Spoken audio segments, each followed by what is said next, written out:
No bank deposits are safe. That is the one thing all people should take away from what is going on in Cyprus today. Now, most people don't even know that they do not legally even own their own bank deposits. The bank is the legal owner of the bank deposits. And now, what I mean by this is that if you have a savings or checkings account at a bank, you are not the legal owner of that account. The bank is the legal owner of that account. So that is why in Cyprus, they can basically just steal whatever money they want from those accounts to bail the banks out because they own the accounts, not you. So most people don't even understand with stocks that most stocks are registered in street name when you hold stocks at any brokerage firm. So again, what that means, held in street name, is that the brokerage firm, the investment firm, owns your stocks. You are not the legal owner of any stock that you hold at a brokerage firm if it's held under street name. So the reason the banker set up this policy of owning your account is that is exactly what a third party liability means when you hold fiat currency, that there is a third party liability. Now, most people don't even understand what that means, but basically today I'll put a link to the article below. I wrote an article several years ago, I believe it was, or at least a couple of years ago, in which I explained that 70% of commercial banks in the United States, according to statistics provided by the St. Louis branch of the U.S. Federal Reserve, are not held to any reserve ratio requirement.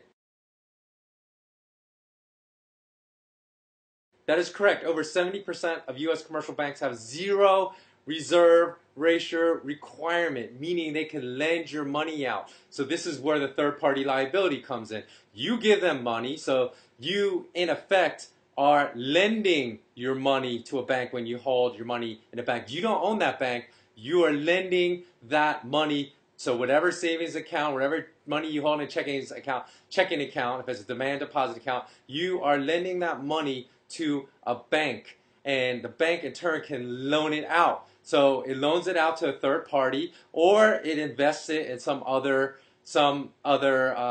investment vehicle in which they are trying to make a greater return than the interest that they are paying you for. So that is why they pay you interest, is because they take risks with your money. Now today that interest is almost zero across the board, and most Western nations are very flat, close to zero. So unless that third party or whatever investment they are making or loan that they are making makes good, then you may not get your money back. That's where the third party liability comes in.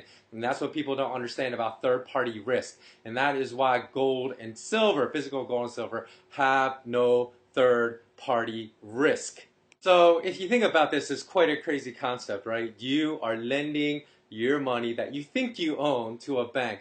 So the same analogy you should think about is if your best friend came to you and asked you for a loan of 2,000, 3,000, $100,000, euros, some people have $1 million, would you lend that to your best friend? A lot of people say, oh, of course I'll lend money to your best friend, but would you lend as much money as in your entire demand deposit account at a bank to your best friend, expecting it to get it back? You would realize there's some kind of risk in that loan, that you might not get all that money back within the guaranteed time frame that you specify you want that money returned to you. Now that is exactly what you're doing by holding your digital currency, because you have to realize 98% of money today is not even printed out on plastic or cotton fiber. It's just digital. That is what you're doing. So a lot of you probably have had a situation where kind of an acquaintance comes and asks you for money. And would you lend it to that person? If it's just an acquaintance, you probably would not, because you're thinking, hey, I might not get that $100, euros, yen, pound sterling back. I might not get that 500, 1,000 euros, dollars, pound sterling back if I lend it to just this acquaintance, because I don't really know if this acquaintance is trustworthy or not. But yet, that is exactly what you are. You are a lender to the bank if you hold any money in a bank. So if you don't believe this, look it up. I'll put links actually below where you can go see that the legal owner of your money is the bank and not you. So you're in fact lending your money out, and that's what a third party risk means. So that is why when you own physical silver, like the stack of physical silver coins behind me, there is no third-party liability. This is what we mean by sound money. It doesn't depend upon someone else making good on some risk that someone else is taking for you to get your money back. Because when these risks